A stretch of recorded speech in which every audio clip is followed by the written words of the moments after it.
good evening and welcome to News Watch tonight as we bring you news making headlines today. My name is Melissa Oduor. On the sign language is Boniface Muredi. News Watch begins now.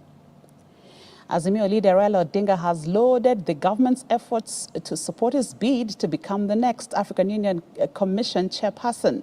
Speaking during a joint press briefing today with Prime Cabinet Secretary Musalia Mudavadi, Odinga expressed optimism that the state support will give his bid the much-needed boost. And as Dolly Mirigi Mbuvi now reports, Odinga says he believes that he has all the necessary qualifications to run the continental body. Kenya is certain that our candidate, the Right Honorable Raila Amolo Odinga, has credentials and the passion to advocate for Africa's interests globally and champion for more opportunities for Africa and her people. The government has created a campaign secretariat to work with Azimio leader Raila Odinga to cement his bid for the African Union Commission chairperson. Speaking during a joint press briefing in Nairobi, Prime Cabinet Secretary Musalia Mudavadi has said that the government will fully throw its weight behind the nation's candidate and will offer any support needed, lauding President William Ruto for fully endorsing Raila's candidature. We have a visionary leader to fire up the African Union to greater levels. The Right Honorable Raila is a Pan-Africanist who naturally espouses the Think Africa above all guiding principle of the AU Commission. Indeed, he holds dear the African Union's ambition of being a people-centered organization. The candidate's experience and leadership philosophy align with the AU's Commission's values of efficiency, professionalism, and respect for diversity. We have no doubt the candidate will pursue excellence in line with the continent's collective aspirations of the Africa we want in 2063.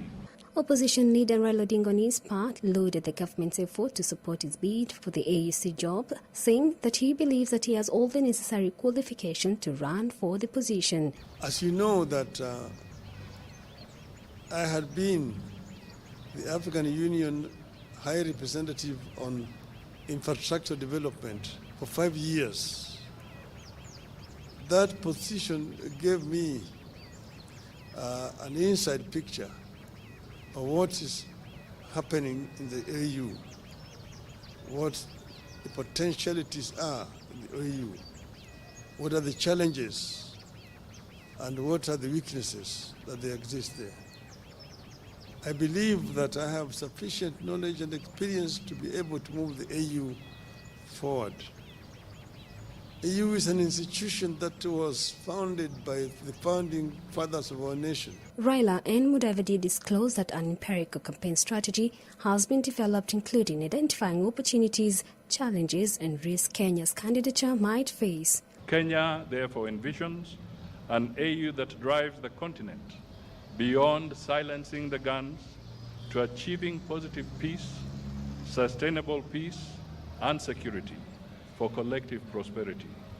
We have a long experience of supporting the AU and regional bodies, as well as bilateral engagements to foster peace and security regionally and globally. And if we open up those ways, Kenya will be a major beneficiary, and Africa generally. So we have ideas which we think, if implemented, will improve the inter-African trade.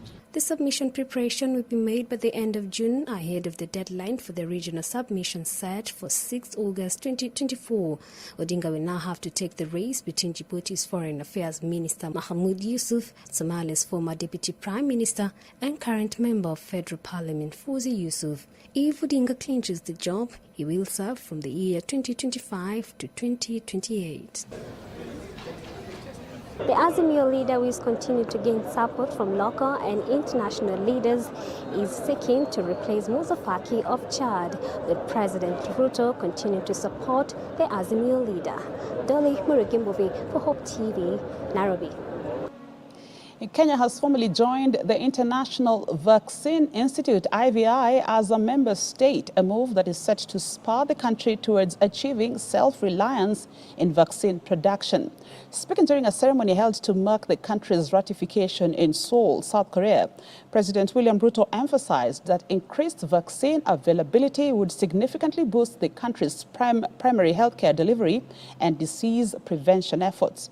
The president has now emphasized his administration's commitment to reducing reliance on external manufacturers of vaccines and other pharmaceuticals, noting that challenges experienced during the COVID-19 pandemic served as a critical learning experience for Kenya.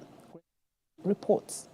In a move aimed at enhancing Kenya's healthcare infrastructure and reducing her reliance on external vaccine manufacturers, the country has officially become a member state of the International Vaccine Institute, IVI. Kenya's ratification ceremony has been held at the agency's headquarters in Seoul, South Korea, as President William Ruto concludes his official visit to the East Asian nation. In his address during the event, Ruto emphasized that Kenya had learned crucial lessons from the challenges faced in accessing vaccines during the COVID-19 pandemic, hence the commitment to achieve self-reliance on vaccine production. And we recall our past experiences, however unpleasant, with a view to consolidating the gains already secured, particularly on lessons learned from the COVID-19 pandemic, and to deploy innovation to devise a bold way forward for Kenya, Africa, and globally. This is why I am very proud of what we have accomplished and confident about the transformative achievements we shall definitely accomplish together as we go into the future. The president further stressed the importance of ensuring universal access to vaccines, irrespective of nationality or social status, describing it as an urgent priority that demands immediate attention. According to Ruto, the time has come for Africa to actualize its health sovereignty free from unsustainable dependency on external frameworks. Under this partnership, we will strive to strengthen our health systems by assuring commodity security through research, development, and manufacturing. I believe in our collective ability to achieve even greater results working together. On her part, Health Cabinet Secretary Susan Nahumicha said preventing diseases through primary health care is a critical pillar of Kenya's universal health coverage UHC agenda. Our accession to IVI is coming at a critical time when the global discourse is on how we manage outbreaks, emergencies, and how we prepare ourselves to ensure that we are able to respond as and when they happen, and equally, that we build resilient systems. Reporting for Hope TV Newswatch, I'm Grace Ahati. And as Kenya observed the World Environment Day today, Environment, Climate Change and Forestry Cabinet Secretary Soipan Tuya has called upon Kenyans to invest in sustainable land management practices and empower local communities to foster resilience through integrated approaches. Speaking as she led the country in celebrations held at the University of Embu, CS Tuya implored upon residents who are illegally occupying riparian lands, wetlands, forests and all other protected landscapes and ecosystems to heed the repeated government call to immediately vacate these areas. The CS has lauded the courts for their progressive rulings on illegal encroachment of gazetted forests, including last month's decision on Mao Forest Complex. During the celebrations, Tuya and Embu Governor Cecily Mbarire commissioned the restoration of the Kiambuthu wetland in Embu town.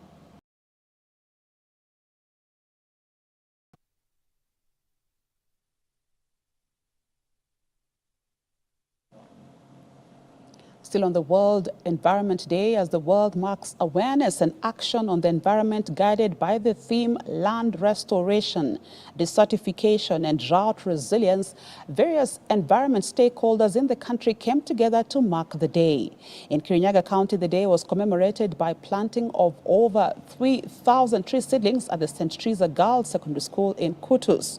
Nelias Wanjiru with more. Kirinyaga County Government, National Environment Management Authority NEMA, Kenya Forest Service KFS, Rainforest Alliance, Ngaos and other stakeholders converged at St. Teresa Girls Secondary School in Kutus to plant over 300 tree seedlings. James Mutugi, CCM Environment Kirinyaga County, said they will continue working with all partners towards management of the environment. Today we are gathered here, we are going to plant more than 3,000 trees. And it has been an ongoing process that has been on. As a county, so far we have planted over 240,000 trees in this season alone.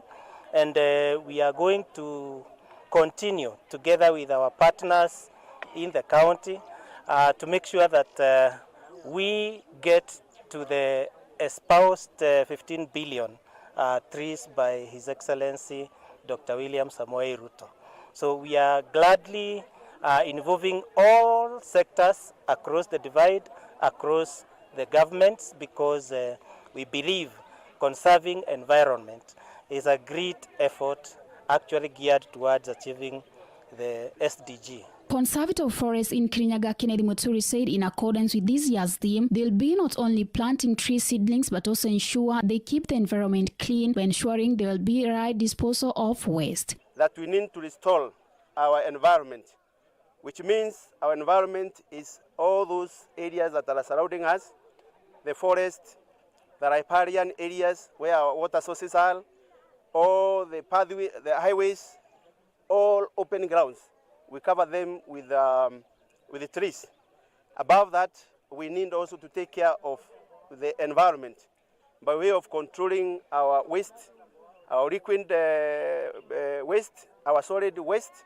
We need to manage them in a manner that they don't affect our lives, because a clean and healthy life depends on how we manage our environment. So today we are saying that moving forward, we are going to ensure that our environment is clean so that we have a healthy life. So planting trees is a very good investment, is a sure bet. The Assistant County Commissioner Jack Kanga said they will ensure all trees and other environmental resources will be protected. I want also to give assurance ya kwamba hii miti yote italindwa. Kwa shule tunaomba mwalimu na wanafunzi waweze kuchunga ile iko shule, ile iko huku kwingine in the community. We have tasked the chiefs waweze kuendelea kumobilize wananchi, ndio whenever they plant trees, they not only plant but grow them. They make sure those trees grow, ndio ziweze kutusaidia. We also want to discourage unnecessary cutting of trees, kwa sababu ndio inaharibu mazingira yetu. Na in case of any necessity ya kukata mti, tunasema let not only be replaced by one tree, but iwe replaced na as many trees as possible. Whenever hii mti inasikia lugha ya mama. Reporting for Hope TV News Watch, my name is Nelias Wanjiru. And Kenyans have been urged to take part in the redefining of disability by recognizing and appreciating all persons living with disabilities. Speaking at a conference organized by the National Council of Churches of Kenya, NCCK, Pastor Geoffrey Wanyoike unveiled the Disability Conference's theme, Redefining Disability and Recognizing and Appreciating Disability, whose aim is to ensure that the over 1 million Kenyans living with various disabilities are socially included, empowered, and fully integrated in the community. Wanyoike has meanwhile stressed on the need for Kenyans not to hide people living with disabilities, especially children, but instead give them opportunities to identify and nurture their talents. The Disability Conference was attended by over 60 persons living with disabilities who came to represent their population from across Kenya. This pre-assembly recommended the following: accord persons with disability dignity. Despite constituting 2% of the population, persons with disability continue to experience exclusion and stigmatization in social, political, and economic professional spheres. This exclusion is largely driven by ignorance, prejudice, and social belief and attitudes that portray persons with a disability negatively. Message to all Kenyans. Dear brothers and sisters, disability is not inability. God made us all in His image, regardless of our abilities. Let us all recognize and appreciate that persons with disability have full lives ahead of them. Do not hide children and relatives who have disability. Instead, give them opportunities to identify and nurture their talents and gifts. Let us all always be inspired by and guided by the provision of Article 54(1) of the Constitution of Kenya. A person with any disability is entitled to be treated with dignity and respect, and to be addressed and referred to in a manner that is not demeaning.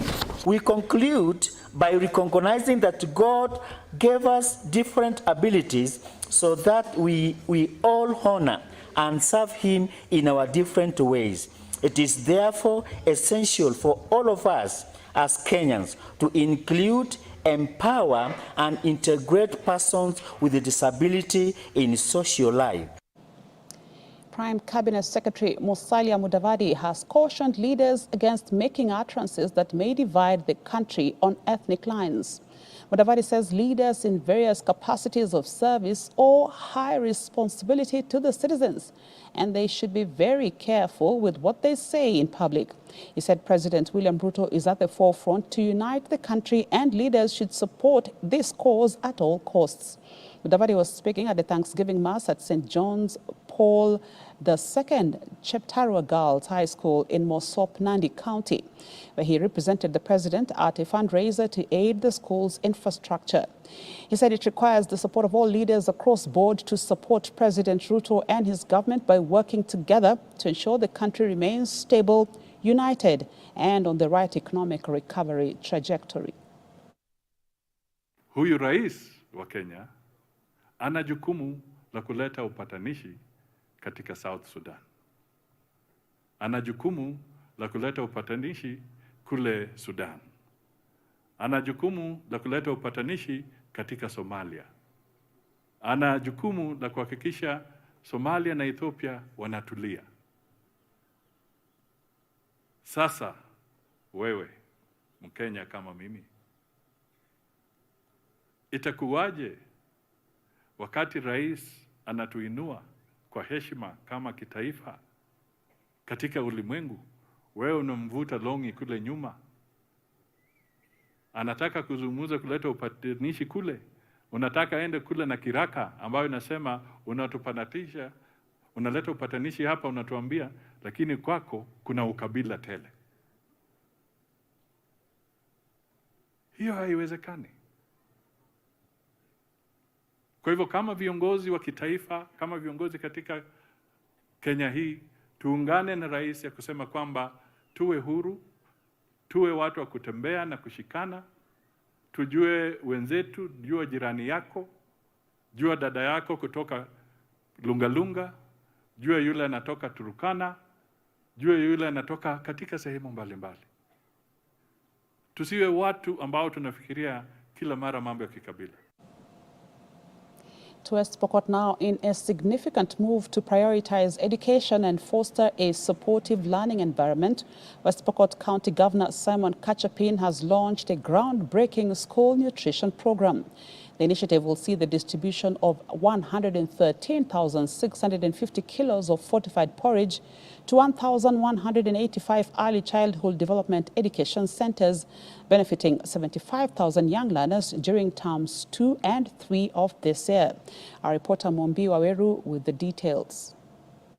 West Pokot County, under the leadership of Governor Simon Kachapin, has launched a groundbreaking school nutrition program aimed at benefiting learners in early childhood development education centers to improve their nutritional intake, which is crucial for their healthy growth and cognitive development.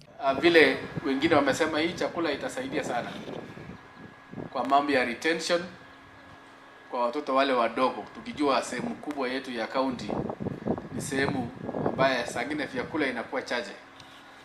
Unaona hata national government wanapewa wazazi wao vyakula na sisi pia tunapeana wakati tuko nayo. Kwa hivyo hii uji itasaidia sana ku retain wale wanafunzi ama wale watoto wachanga wale hawangekosa kwenda shule kwa sababu ya kukosa chakula. The program will distribute an impressive of 113,650 kgs of fortified porridge to 1,185 ECDE centers, reaching a remarkable 75,000 young learners throughout terms 2 and 3 this year. Governor Kachapin emphasized the importance of proper nutrition in boosting attention spans, improving cognitive functions, and supporting overall academic performance. He said by addressing hunger and providing students with the necessary energy and focus, the initiative will enhance effective learning and reduce absenteeism and dropout rates. Pia mwaka huu tunatarajia shule zote ipate mgao wao kulingana na vile wamegawa.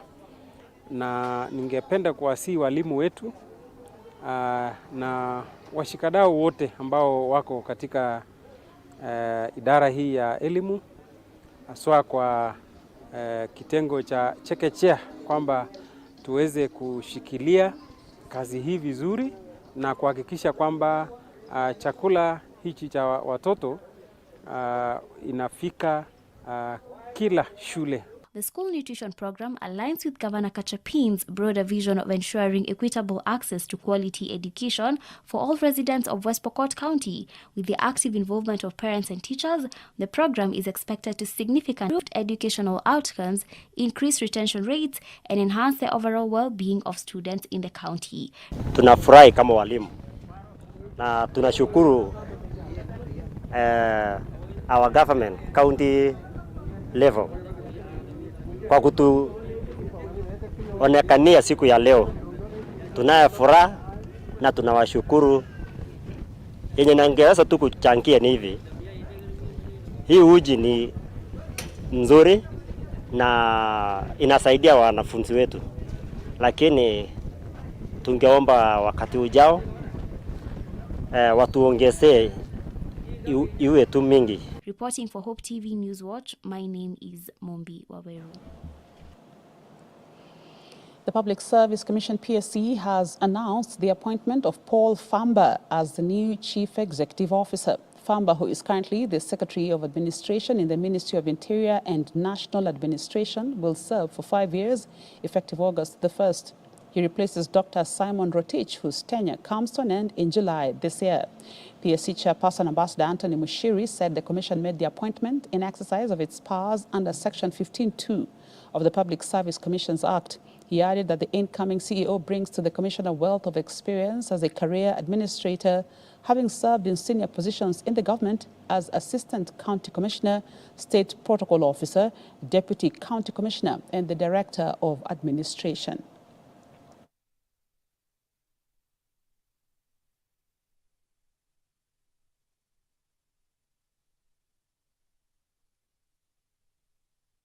Regional news now. South African National Congress Party is leaning towards trying to form a Southern African government of national unity with a wide range of parties.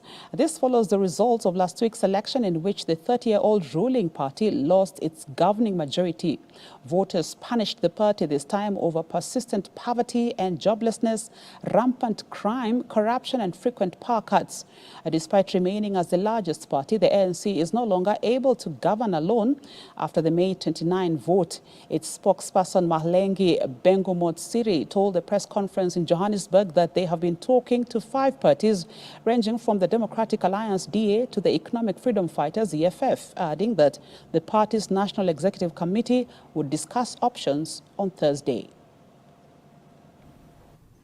The national officials reported to the National Working Committee that the ANC has repeatedly reached out to the MK party for an engagement meeting with no positive response.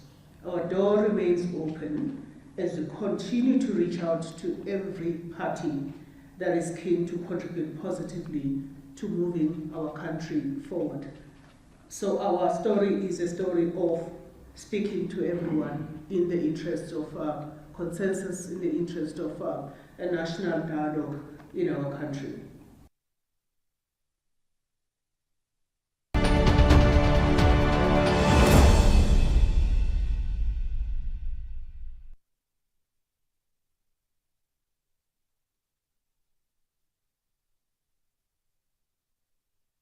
Now, stakeholders in the energy sector have been encouraged to embrace research and innovation, especially in emerging areas, to develop energy solutions that are affordable, accessible, and reliable for consumers.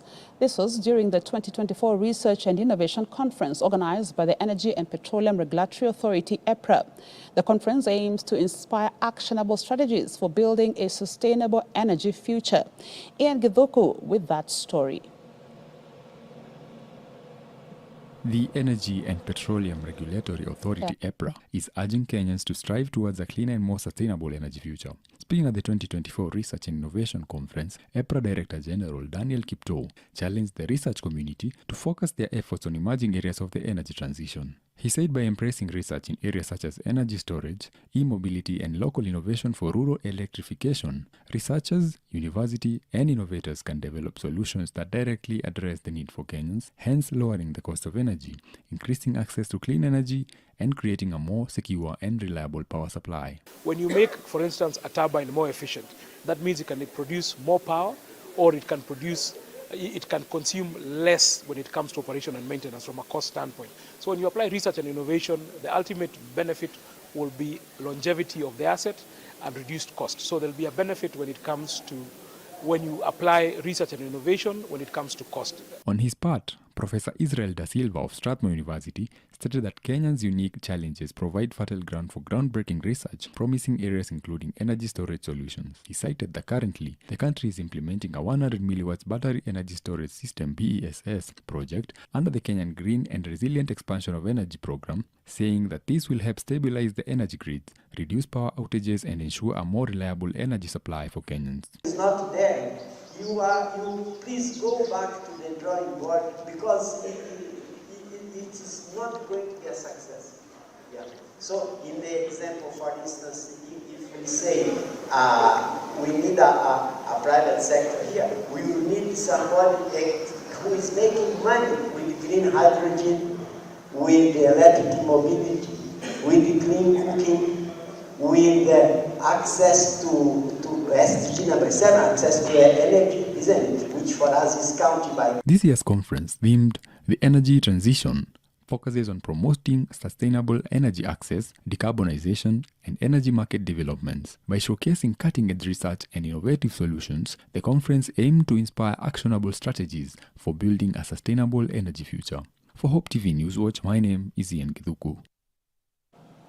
We're taking a short break now. We will be back with a conversation on the CITAM Business Conference and Expo 2024 that's taking place tomorrow at CITAM Karen. Christian entrepreneurs are gathering there to showcase their wares and have some interesting and conversations that are inspiring their businesses. You don't want to miss that. If you have not registered for CITAM Business Forum Conference tomorrow at CITAM Karen, happening from 6th to the 9th of June, you are totally missing out. To share some perspectives on this conversation is Emmanuel Angomwile, the board chair of AfriSaid, who is joining us in this conversation to shed some light. He's going to be one of the key speakers in the forum tomorrow. Right after this break, we will have a conversation on what is going to happen tomorrow and some of the things that entrepreneurs should look forward to as they gather at CITAM Karen for the 5th CITAM Business Conference and Expo 2024. We'll be right back.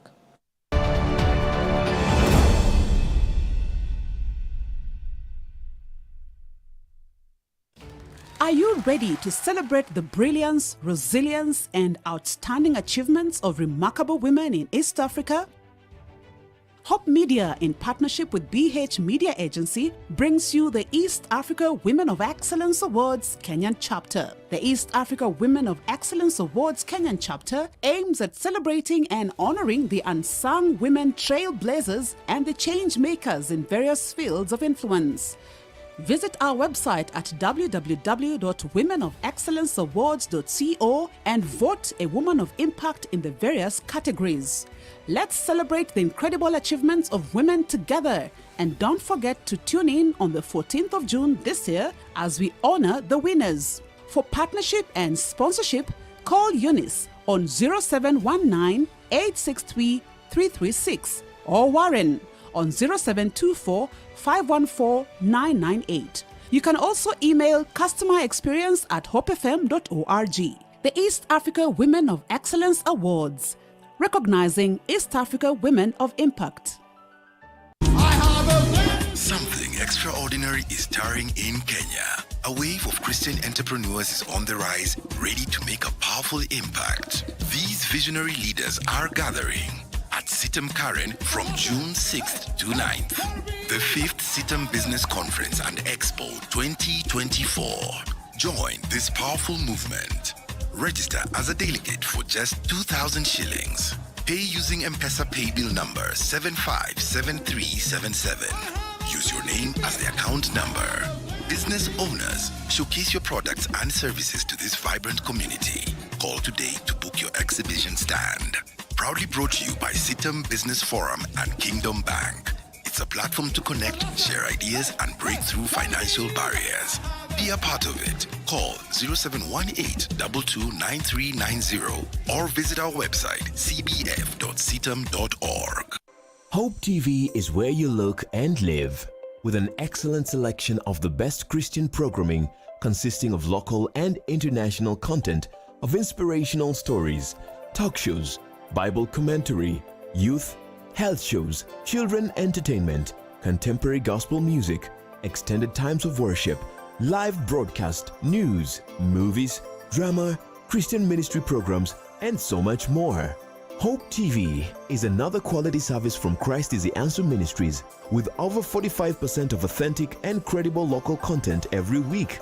Hope TV is a sister station to Hope FM, Kenya's leading Christian radio station, with footprints across the country. Tune in to Hope TV, where you look and live.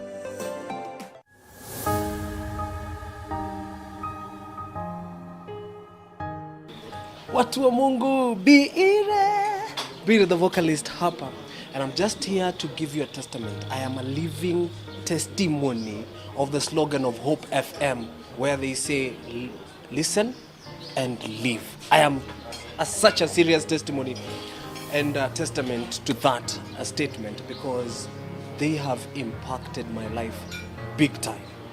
And imagine ile kitu wanauliza ni ati, the way they have impacted my life and your life. Tunaweza jaribu pia to spread hii kitu mpaka uko mashinani, to spread hii word ya God uko mashinani. And the only thing they're requesting us to do is just contribute 100 bob. We just become partners with them. Na unapatana tu na bob moja. Lakini pia kama una feel uko philanthropic sana, unaweza piga jili mbili.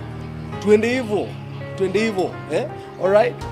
And so they are calling it 100 for one, where you just give out 100 bob and they can reach out to another soul.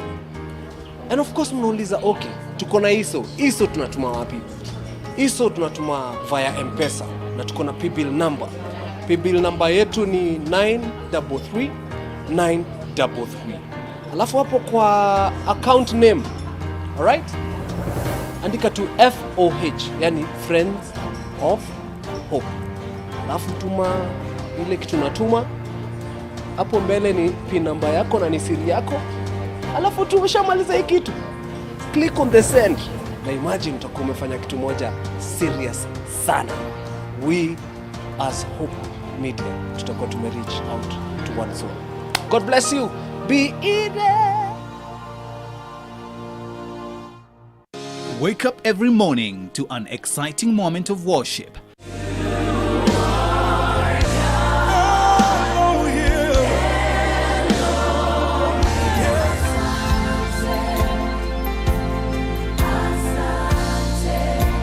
powerful inspiration from God's word. Psalm 84 verse 4 says, "Blessed are those that abide, that dwell in the house of God." The blessing is on those that dwell, those that abide. They have made the house of God their abode. The kingdom of God on Hope TV, where you look and live.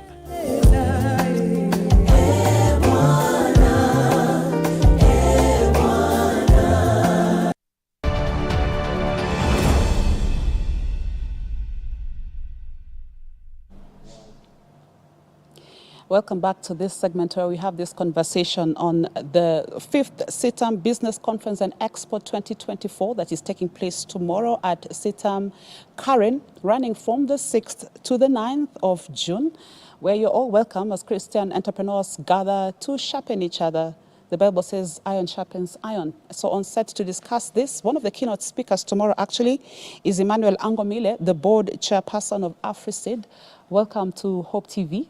Thank you very much. And thank you for availing yourself to come all the way from Zambia to Kenya. Yes, yeah? It's part of the Great Commission. Wow. Is this your first time in the country? No, I've been here more than 3 times. All right. Yes. Okay. Yeah. So we probably want to glean about a lot from your perspective, because I know you hold a whole list of a portfolio from your work in agribusiness as an entrepreneur and the several boards that you serve in. Perhaps as a way of introduction, tell us a bit about that. And what inspires you to actually venture into agriculture? All right. It's surprising. I'm actually an economist by profession. Okay. Yes. I was inspired to go in agriculture by, what our parents taught us, our mothers, doing to the shambas. And what we didn't realize was that they were teaching us, survival skills. Mm.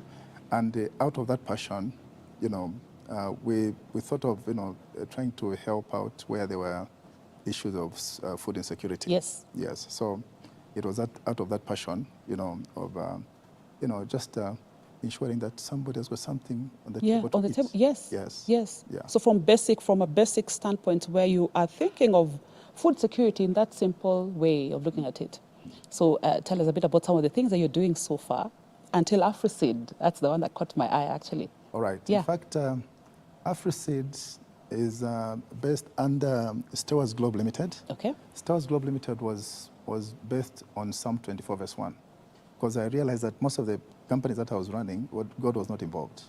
And then when I came to a realization that actually I am just a manager, not the owner, then we came up with Stewards Globe and the brand name AfriSeed. So under AfriSeed, we're looking at being managers of God resources. And as we manage God resources, we have to have that mentality of stewardship, where you have to give to society and ensure that people in the who have got dangers of food insecurity are helped. Yeah. So in that case, what we did was, first of all, we started as farmers that were recycling the seed. Okay. Then we realized that the seed over time was losing vigor. Yes. And at one point we realized that there was no seed in the country. Then we asked ourselves, how is seed made?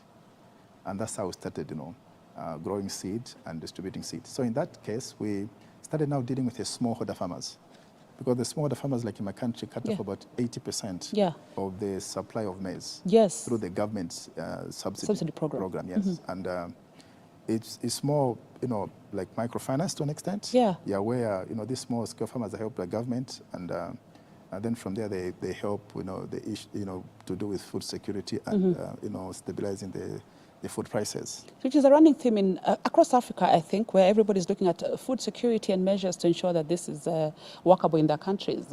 For you in Zambia, you're doing large-scale production of food. For us in Kenya, we're still, we're mechanizing and doing large-scale, but not too much to that extent. What do you think are some of the things that we should glean from your experience? Okay, in Zambia, we've got 3 sets of farmers. And what we're talking about nowadays, and which is very topical, trending, is not about small-scale farmer and commercial farmer. Okay. But all the farmers are commercial farmers. So they need to have that mentality that they are not just peasant farmers or small-scale farmers. It's a scale that matters. Yes. So it's from the small-scale farmer to the medium small-scale farmer to the large-scale farmers. In most cases, a mistake is made to only add commercial farmer when it comes to the large-scale farmer. Yes. Yeah, so now, these different type of farmers, they perform different tasks. Like for example, the small-scale farmers, they deal with the food security. Then the commercial, the large-scale farmers, they deal with the commerce part. Yes. So basically, they fill up whatever may not be done by the small-scale farmers, but they provide an input through maybe the growing of seed through the seed companies, and also growing other cash crops. Yeah. So they add to the food security in terms of making sure that you don't import some of the things that you import. Yeah. And then you lose out on your forex. And then from the small-scale farmers, they grow something that they will use for their subsistence, and the surplus is sold out. So that's the one that is stored or sold out. That what determines food security. And like in most governments, I think starting from Zambia, we've got the farmer input support subsidy project. Yes. Yeah. So this program helps out the small-scale farmers with the input, and then they sell back to government. Yes. Okay. Yeah. So I think I'll take you back to the CBF conference that's starting off tomorrow. You're one of the keynote speakers. Some of the things you're going to talk about, let's hear. What should entrepreneurs look forward to as they come for this 3-day event, from your perspective as one of the keynote speakers? Okay. So my focus is, first of all, I want to show that there's a difference between being a farmer and an agripreneur. There is now a new term known as agripreneur. Okay. Yes. Farmers, if somebody maybe would get a hoe. Yeah. And dig the ground, yes. And that kind of stuff. If it's a large-scale farmer, you will jump on a tractor. Yes. And you jump on a combine, and you do everything. But if you look at an agripreneur, it takes risks, and he hires people that are experts to do what is supposed to be done. Yes. So he's got the bottom line result which he wants, and he's got an equation of what he wants to get at the end of the day. Then he puts experts together to do the job. Okay. Yes. So is that happening in your country already? It is happening. Practically, yes. It's happening. I'm an economist, like I said. Oh, wow. I am here, my farm is running. Yes. And as an agripreneur, you look at the food value chain. Yes. Okay, where am I going to be? For example, am I going to be at the production? If I'm at the production, should I also be at the distribution? Should I add value? You see, so then from there are different niches on the food production. So when you look at, for example, you want to look at the production, first of all, you look at the market. Where am I what is the market that I'm going to satisfy? How big is that market?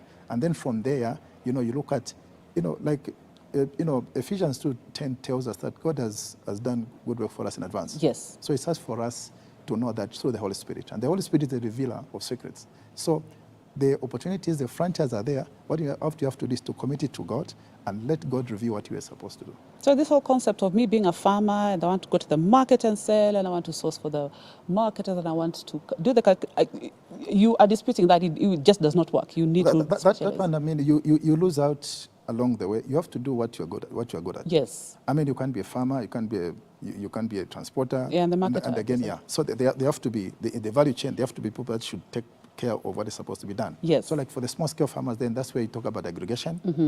Maybe they come up as a cooperative, they aggregate what they have done, and then other people would come, maybe, they've got a small truck, and they'll take to the market. And then maybe somebody at the market, there may be an off-taker who may say, look, I'm trying to grow maybe 250 tons of maize. Yes. And then you go into some kind of a future contract. Yes. Where the farmers will supply what they would have produced to you. Yes. So you already have paid, you already have bought their product. And what you have realized is small-scale farmers are very faithful when they give them the market. They do the good job. Of course, you may have some that are side sellers, but most of them are faithful. Yeah. Because this is when now I'm looking at how did microfinance work? Yeah. We need to get the concept of microfinance to the microfarming. And then replicate it, yes. Exactly. Wow, okay. Because when you do that, then we are going to have, we look at the entrepreneur pyramid, yes. You'll have this, the peasant farmer, the small-scale farmer, and then they grow up to that level. And of course, this comes with the interaction of, many players in the value chain. In the value chain, you yes. need finance, you need people maybe bring up seed together, they yes. grow it together, yes. or they go and borrow money together. So now you need to come up with institutions that are going to de-risk some of the lending institutions' risks. Yes, yes. And what are these? It could be government, or it could be other NGOs. And in Kenya, you're blessed because most of the funds in Africa are resident in Kenya. Yes. Like from AfriSeed, we benefited from the funds that are resident in Kenya from AGRA, and from FRP and all these others. So it's just a matter of knowing what you're supposed to do, be good at it, and do it. And of course, you start from the smaller point of view. Yes. Yes. And then from grow there, it. As you grow, then you start detaching yourself from the production process. Yes. And stick to what you feel you're Exactly. best skilled at. Exactly, yes. Yeah. Awesome. So any entrepreneur who's coming over to the CITAM Business Forum tomorrow and Expo, what should they expect? I know you have a stand for AfriSeed there. So can we buy seeds from your stand as well? No, unfortunately, we couldn't come with any seed, but we have partnered with Green Global to start distributing our seed in Kenya. So now at the moment we are going through a trial process. And once we get authorization from government, then we start selling. But our seed is doing well. Our seed is drought resistant. You know, it can withstand seed. Wow. It can stand some disease pressures. And the yield is good. And it's able to adapt to different differentials. So what but the expectation of the people that are coming to the farm is they're not coming for information, but for transformation. So what is important is just like we are looking at the value chain, they should also look at themselves. Where am I in my life and what am I supposed to do? Identify where you're at in life and then come for that transformation. Exactly. What does God put on you? What is the purpose that God put on earth to do? What are you going to do to humanity? It's about it's about the Great Commission. Yes. The Great Commission is not just about winning souls. It's also about saving lives. So their vision should be Great Commission based. And I think that's what we're going to share tomorrow. So that we learn from each other and see how we can move, Africa into a food secure space. Iron sharpens iron. That's true. Yes. And they were growing from mustard seeds into a huge tree. And for your information, a farmer is supposed to be a staunch Christian. Because when you plant your seed, you don't know whether it's going to come out. It takes faith. And it's amazing that even a farmer who is not a Christian, they have faith at that time. Yeah, you plant it and you have faith that you're going to reap a harvest. So for a Christian, you're just flowing into it. You're not supposed to have any problem. Wow, farming. So are you going to talk about this, about our faith and exactly, and how to be an entrepreneur who is faith-based? Exactly. Wow, okay. Yeah. So there's the CITAM Business Conference and Expo 2024 taking place at CITAM Karen tomorrow. You don't want to miss that. Emmanuel, am I going to say your name well? Angomwile. Is going to be one of the keynote speakers there. We expect to glean so much from keynote speakers such as Simon Wafubo from Enwealth Financial Services, Callisto Odede, the presiding bishop of CITAM, Professor Ruth Waweru, Brookhurst International Schools, she'll also be there, Sylvester Kututa, the chairperson of Express Shipping and Logistics East Africa Limited. Great speakers lined up for you. You can also exhibit your wares at the 5th CITAM Business Conference and Expo 2024, running from the 6th to the 9th of June 2024. You don't want to miss that. We're taking a short break. We'll be back with the sports news.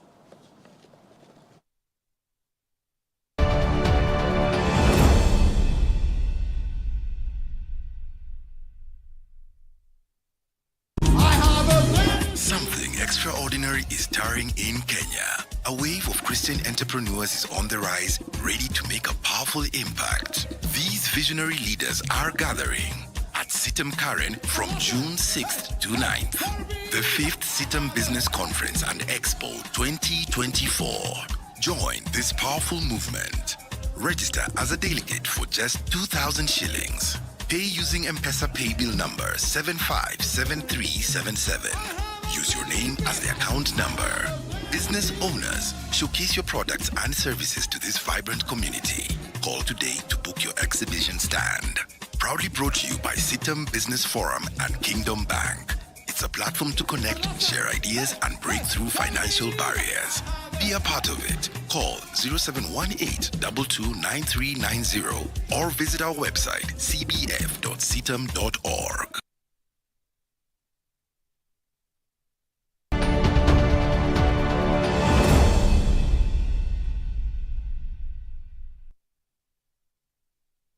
We're looking at sports news now. National soccer team Harambee Stars are training in Malawi ahead of the FIFA World Cup 2026 qualifier matches running from the 7th to the 11th of June in Lilongwe.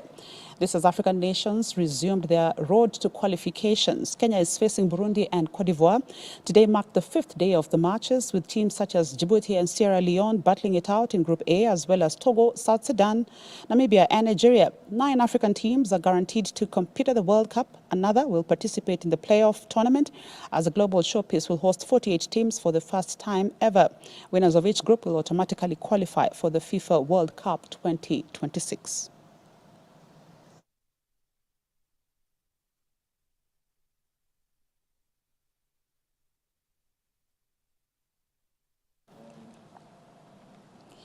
And the Athletics Integrity Unit, AIU, has banned World Championship 10,000 meters bronze medalist and 10-kilometer road running world record holder Ronex Kipruto for 6 years for use of a prohibited substance or method ABP case. Making the announcement, AIU said a disciplinary tribunal ruled that irregularities in his athlete's biological passport ABP had resulted from doping. The 24-year-old Kenyan was provisionally suspended on the 11th of May last year under the World Athletics Anti-Doping Rules ADR 2.2 relating to the use or attempted use by an athlete of a prohibited substance or a prohibited method, after irregularities were detected in his ABP dating back to July 2018. He is now banned until the 10th of May 2029 and will have some top honors disqualified. Kipruto has denied the anti-doping rule violation charge, contending that his ABP abnormalities were due to multiple factors such as natural and specific characteristics of his body, various medical conditions and health conditions.